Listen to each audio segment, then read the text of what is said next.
Now, it looks like the deep state, they're a little upset today because Peter Strzok, he was terminated from his job. And we can see that the corporate media, they're ranting and raving that this shouldn't have happened.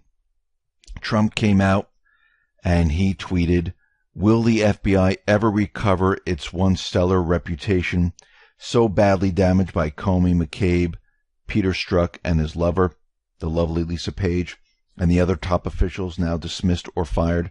So many of the great men and women of the FBI have been hurt by these clowns and losers." And it looks like they took the next step and they got rid of him. Now, he's not fired completely. From reports, it seems like he's still working with Mueller in a human resource type of position right now. But it looks like he has his GoFundMe page because it has raised something like $150,000 to pay for his legal fees and his salary that he's lost. And I find it's kind of strange that all these individuals, they all have these GoFundMe pages to help them make money. It's very interesting in what is happening here. Now, something else is happening. Omarosa came out of the woodwork. She had an interview on NBC Meet the Press where a clip of the covert recording was played. Now, she made this shocking revelation that she recorded the president and Kelly while she was in the White House. Now, keep in mind that the Situation Room is a secure conference room located in the basement of the White House where people are required to leave their electronic devices outside before entering. It is run by the National Security Council and contains secure communications equipment which the president uses to communicate with the military and receive intelligence. Sensitive phone calls with world leaders also take place inside this area. The room has sensors to detect cellular signals and bugs. This is a lead-lined box for communication devices at the reception area. There are small lockers outside the Situation Room where officials are supposed to put their phones, Apple Watches, and other things. And it seems kind of odd that she was able to record individuals in this room. And this new disclosure just comes out while she's releasing her new book, Unhinged. Now, Omarosa's out there, and she's saying that she has all these recordings. She has a recording of President Trump using the N-word, and she claims this in her new book, and basically saying that Frank Lutz heard Trump say it. And we'll get to that in just a minute. But Trump came out with all these different tweets and things, and the first one is Wacky Omarosa, who got fired 3 times on The Apprentice, now got fired for the last time. She never made it, never will. She begged me for a job, tears in her eyes. I said, okay. People in the White House hated her. She was vicious, but not smart. I would rarely see her, but heard really bad things, nasty to people. I would constantly miss meetings and work. When General Kelly came on board, he told me she was a loser and nothing but problems. I told him to try working it out, if possible, because she only said great things about me until she got fired. And in his latest tweet on the subject, Trump hinted that Omarosa may have some legal issues because he went on to say that Wacky Omarosa already has a fully signed non-disclosure agreement. And there is an NDA for Omarosa, and it looks like Trump makes everyone sign this. Now, we'll be getting into Omarosa a little while because Q did mention Omarosa, and it leads us in a different direction, and I'll explain that. And I'll explain the reason why. But first, I want to get back to Frank Lutz. Basically, she mentions Frank on page 149 and claims that he heard Trump say the N-word. And Frank Lutz came out and said, whoa, just a minute. And he tweeted, I'm in Omarosa's book on page 149. She claims to have heard from someone who heard from me that I heard Trump use the N-word. Not only is this flat out false, I've never heard such a thing. But Omarosa didn't even make an effort to call or email me to verify. Very shoddy work. So this is very interesting. So as it stands right now, it seems like there is no recording whatsoever. And she's just pushing this agenda. Now, if the recording is really there and the mainstream media does have it now, why don't they release it? Or are they waiting for October to release it as an October surprise? Well, we'll talk about more of this later on, because Q does mention this in the posts. Now, what's very interesting, a Fox senior political analyst, Brit Hume, said on Twitter that the number of migrant children who arrive at the border alone without their families is much higher than the number forcibly separated from their families at the border. And the other mainstream media pundits out there, they went completely crazy over this. And we did a little fact checking and looked into this, and he's actually right. When you look at this, the government has identified 2,634 migrant minors in its care who were forcibly separated from adults. Several times as many alien minors in its care arrived in the U.S. without an adult.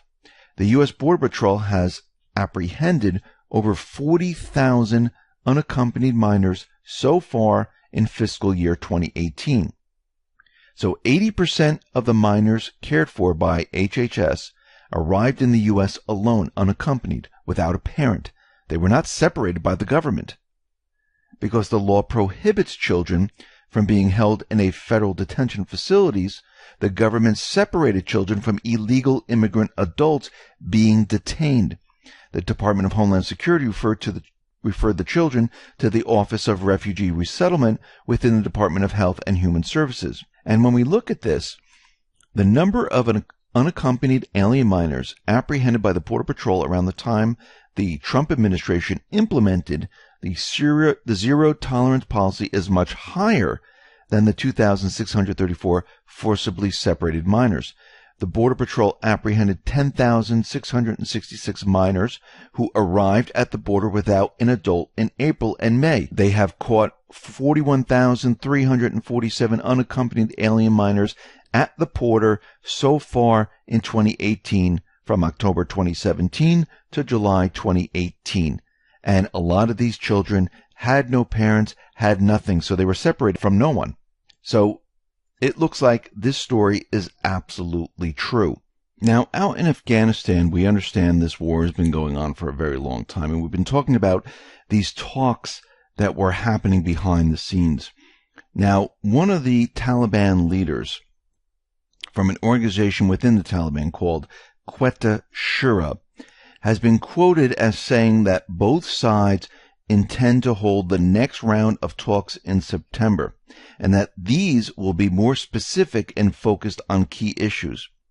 The individual also added that once the breakthrough is started, it will be stunning for all. The comments come on the heels of a string of reports since the end of July, which describe an unprecedented face-to-face meetings held in the Qatari capital, Doha, between a Taliban delegation and officials from the U.S. State Department, led by the senior diplomat Alice Wells. Representatives from the Islamist insurgency were quick to laud discussions at the time, too, describing them as very positive, while Washington officials with detailing knowledge of the negotiation remain very tight-lipped. They're not even talking about it. The same way they weren't talking about it with North Korea. They kept that very under the covers. They didn't want anyone to know what was going on. The same thing is happening out in Afghanistan. And I believe once September hits, we're going to hear some news about what is happening out in Afghanistan, and I think it's going to change everything. And we can see that things are changing right now. Now we see the war in Yemen. It is continuing. It is not improving whatsoever. Saudi Arabia continually bombs the people of Yemen. The last one was where they bombed this area where there were children. 50 people were dead, 63 injured. And the Yemenis news organizations out there collected the fragments, and an American journalist was one of the first to track down these fragments that they found, and it turns out to be an Mk-82.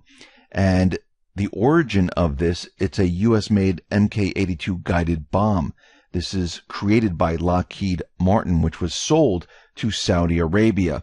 And this was the bomb that was dropped in this area. And we could see at this point, all of these wars need to end. These are the deep state wars that were started to have regime change in all these areas. Remember, in Yemen, the people pushed out their puppet ruler. And, of course, the deep state didn't like this, so they sent Saudi Arabia in there to teach the people a lesson. And they thought this was going to be over in a couple of days. But the Houthis, they fought back. The same thing with Lebanon, Libya, Iraq, Syria, and the rest. Remember, the plan was regime change in all of these countries. Now we see that things are starting to change, where the war in Syria is coming to an end. The troops in all these different locations, they're going to be coming back home. There is no reason for us to keep these troops out in these areas. Same thing with Afghanistan. That war is going to be coming to an end. Now again, you just can't snap your fingers and say, okay, everything has ended. You need to put certain things in place. You need to have discussions, and you need to have a plan to remove all of these troops. Remember, the deep state, they use different methods. They have paid mercenary forces. These are the terrorists. They have covert operations happening in all these countries. They have money flowing in from the poppy fields in Afghanistan. And all of this has to be stopped. And you just can't snap your fingers and have everything just shut down in a split second. It takes time to basically put the plan together and have it come to an end. And that is what is happening right now. We see Russia right now. They're sending special forces into the southern part of Idlib. They're going to be there as an advisory role. And we see right now that this is the last area. I mean, the paid mercenaries, the Islamic State, Al-Qaeda, Al-Nusra, and the moderate rebels and the rest, their days are numbered here. And before you know it, it's game over. We already see Russia, France, Germany, Turkey. They're all getting together to have a Syrian summit. And the question is, why are they doing this now? Well, the Russian side proceeds from the fact that Russia and Turkey bear special responsibility for peace, security, and stability in Syria and in the entire region. The ministers will discuss preparations for a four-lateral summit of the Russian, Turkish, German, and French leaders on the Syrian settlement that is planned to be held soon. The sides will look at ways to launch the process of political settlement in Syria through maintaining an inclusive national dialogue on the basis of generally recognizing principles of international law. What they're doing here is they're laying everything out to remove the troops from this country and actually having Assad take back control of the country. And it's all happening right now. This is not something out in the future. It is happening right now. And before you know it, all of a sudden, there will be announcements made, just like in North Korea. Now, Q has dropped many different posts, additional posts. But I want to go back to post 1848 with this Q400 plane for just a second. And post 1848 is Iron Eagle. And this whole thing is very, very strange. And remember, the hijacker, his name is Richard Russell. And we also know that there's a submarine, which is the USS Richard B. Russell. And again, Q is out there, says, do you believe in coincidences? And what's very strange about this is that this individual, Richard Russell, is a baker. And this is kind of odd. Now, when we look at the sub, we see something very strange. The history of this sub, and if you look down at the motto, it says, they saved the best for last. Now, some Annans thought that this related back to Q's older drops talking about saving the best for last. The plane crashed on Ketron Island, an island with 17 inhabitants, whose name means true victory. And again, Q keeps on telling us about Iron Eagle, and if you go back to the movie, it's about deception and things like that. Now, an Annan put up images from a weather cam, and it looks like they saw something there. And when you look at it, it looks like there is a missile flying through the sky, or maybe it's a shooting star, but many people are saying it's a missile. I mean, you can look at it and, decide for yourself. And we also have the flight path where the plane went in circles and made a Q symbol. And when we look at all this, you have to start to wonder, what is this all about? Now, I know a lot of people have been writing in, they're saying that you can use Microsoft, Flight Simulator, but when you're in the plane itself and you're flying it for the first time and you're flying around making these circle maneuvers, it's very difficult to maintain this course and to do these type of maneuvers without ever being in a plane. Because you have a video game in front of you, but you're not feeling the movement. You're not feeling the plane. You're not feeling how it's, going down, moving up, moving to the left, moving to the right. You're not feeling the actual plane move. And that is a very big difference, especially when you're flying, where you can get mixed up between the sky and the ground and the water and things like that. But Annan put all this together. And this is what the Annan said. Richard Beebo Russell happened to have the same name as a submarine named after a U.S. Senator. U.S. Senator Russell opposed racial desegregation and was about the typical plantation Democrat. Senator Russell was a member of the Warren Commission. A submarine was named after Russell. The submarine was used in Operation Ivy Bells to tap underwater communication cables with the CIA and NSA. The motto of the submarine is basically a Q quote, "We save the best till last." The USS Richard Russell carried 4x UUM-44 SUB-ROC nuke missiles. Russell is one of the 13 Illuminati family bloodlines. Richard Beebo Russell was a baker. He owned a bakery with his wife, baking bread and assorted sweets. Beebo is hailed as a hero on 4chan and Twitter under the Sky King hashtag. Sky King is an emergency action message thought to be used for coordinating nuclear bombers and submarines. On 8/8, an EAM went out that said, "Kill Bill Time 12 Authority TP." The same day Sky King crashes his plane, QAnon singles out Bill Maher's tweet. The Sky King EAM originated at AFB Andrews. Richard Beebo Russell said, "Damn it, Andrew, people's lives are at stake here." Now, Ketron Island was owned at one point by an insurance salesman from Alaska, J.C. Morris. That insurance salesman was part of a delegation who visited Eisenhower to press for statehood for Alaska. The flight path forms the letter Q around the island. A resident, Gary Lundgren of Ketron Island, ran a company named Ketron Island Enterprises for processing sewage. Lundgren fled the USA for Panama and is regarded as a financial criminal. He was involved in shady dealings with the Trump Ocean Club in Panama. Lundgren paid off a bunch of condo owners and tried to oust Trump as the property manager. The Bombardier Q400.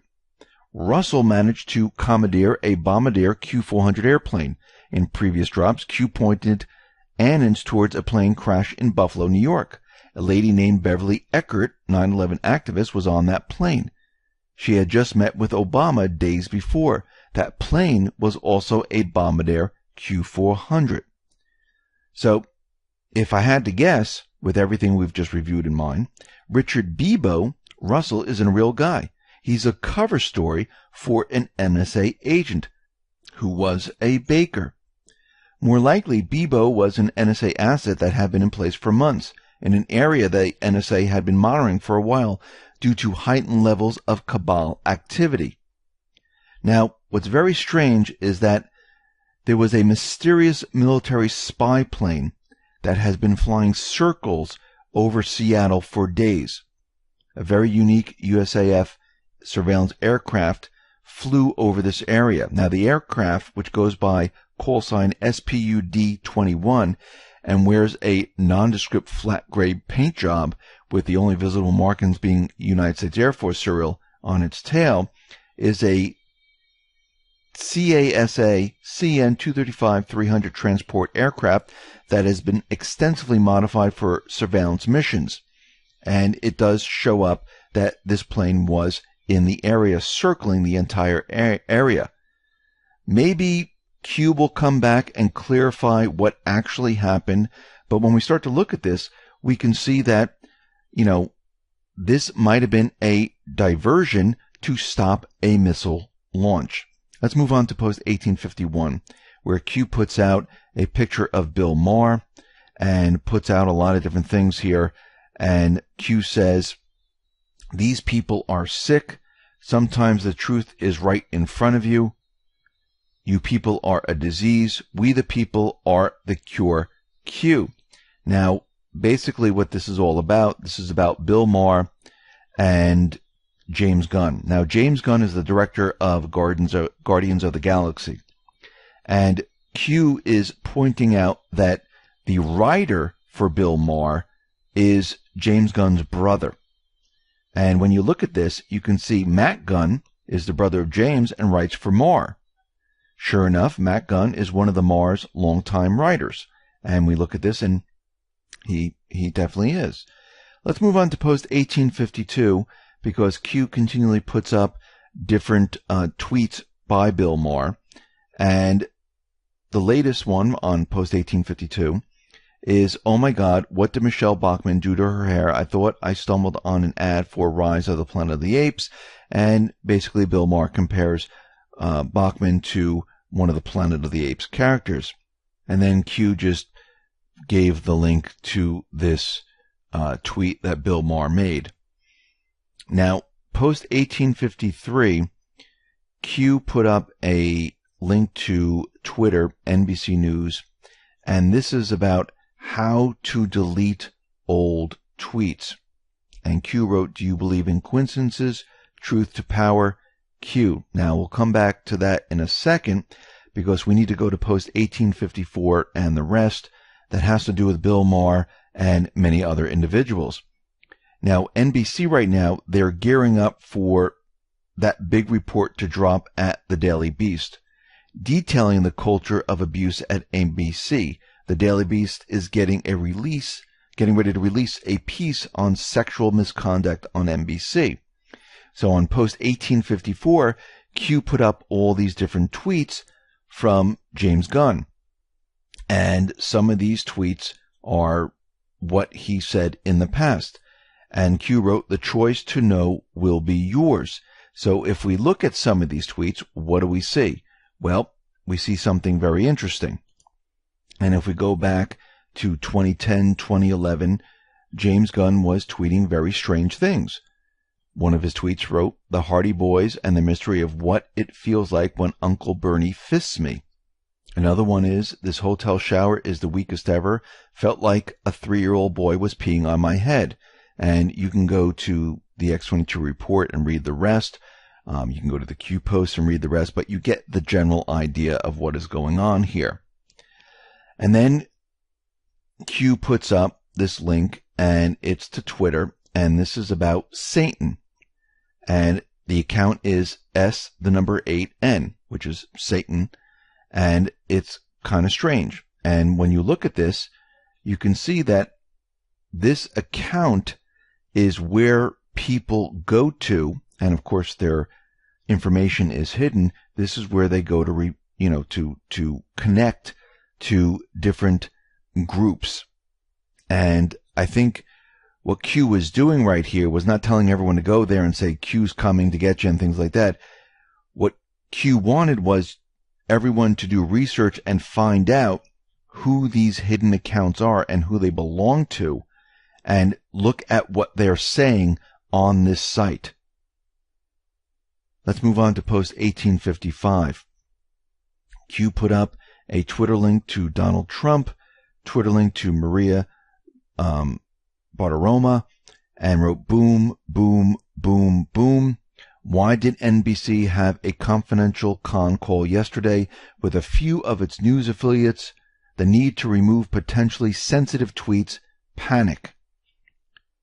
Put up a link to NBC status. Has the Media Matters been hired to locate and identify potentially sensitive tweets from known characters? The more you know.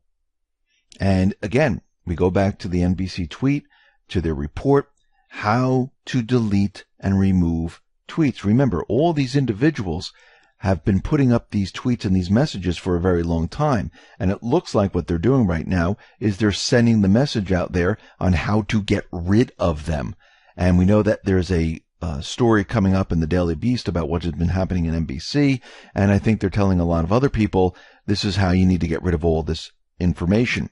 Now, what's very interesting about all this is that a UN report came out, and this is a deeply disturbing report, has finally been released by the United Nations, detailing the rampant sexual exploitation of children by UN employees that is widespread throughout multiple countries. And it looks like the UN, might be moving children back and forth. They're having sex with young children for certain favors. And this is a huge, widespread problem. Now, the agency workers are from local and international NGOs as well as UN agencies, and they are among the prime sexual exploiters of the refugee children.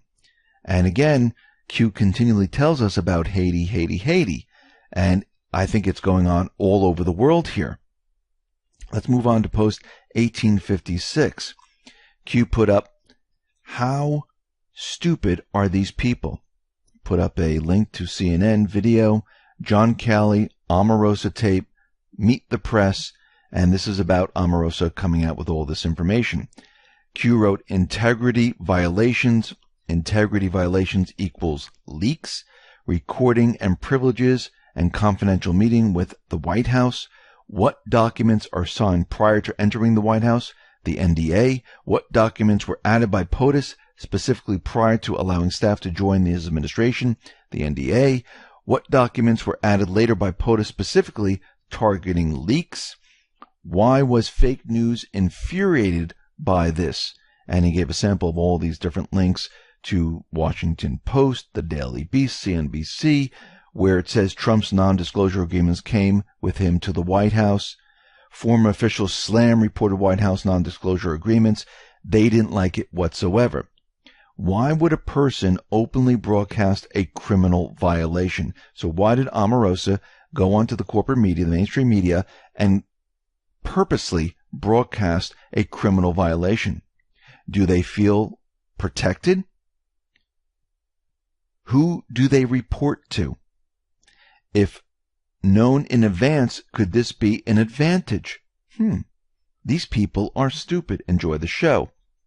So Omarosa is out there, and we discussed this before, and she's pushing a book, and she's pushing that she has these tapes and how bad Trump is, and Trump is out there saying that she's a loser and all these things. But when you listen to Meet the Press at minute 13:17 in the video, Omarosa says you have to have your own back, because otherwise you'll look back and you'll see 17 knives in your own back. Chuck Todd then asked her if she would approve the White House releasing whatever HR files they have, listing whatever integrity violations Omarosa committed. Omarosa approves wholeheartedly and invited the White House to do so. Think they'll take her up on that offer? Is everyone getting the picture here of what's going on? Q is saying that Omarosa is a total White House plant, one who is still on board with the Team Trump and the MAGA agenda, and who is now using these tapes, which totally weren't recorded with everyone's knowledge, as a pretense to control a news cycle, eventually leading to some kind of significant disclosure. So the Mockingbird media, the corporate media, the mainstream media, report on this otherwise criminal violations because they feel protected by the CIA, when in fact they've just been baited by the white hats. And it looks like Omarosa is trapping the corporate media and the deep state. Go back to Q's post. Why would a person openly broadcast a criminal violation? Do they feel protected? Who do they report to? If known in advance, could this be an advantage? So it looks like this is known in advance. And this is an advantage. Let's move on to post 1857. Q, Anonymous, posted this on August 12th. Q, you made the grade. Great story, positive quotes Q. This is coming out of the Gateway Pundit. Q said fair and balanced. The Gateway Pundit has always been pretty solid. Over the last week, the Washington Post, the New York Times, CNN, NBC, CBS, Bloomberg, the New Yorker, Vox, and the Daily Beast have all written a plethora of 20 articles on the QAnon movement, and all using highly similar talking points to marginalize the movement. Instead, it's just pushing it into the cultural mainstream, the Streisand effect. The mainstream media will never learn, and this is coming out of the Gateway Pundit. This is post 1858, August 12th.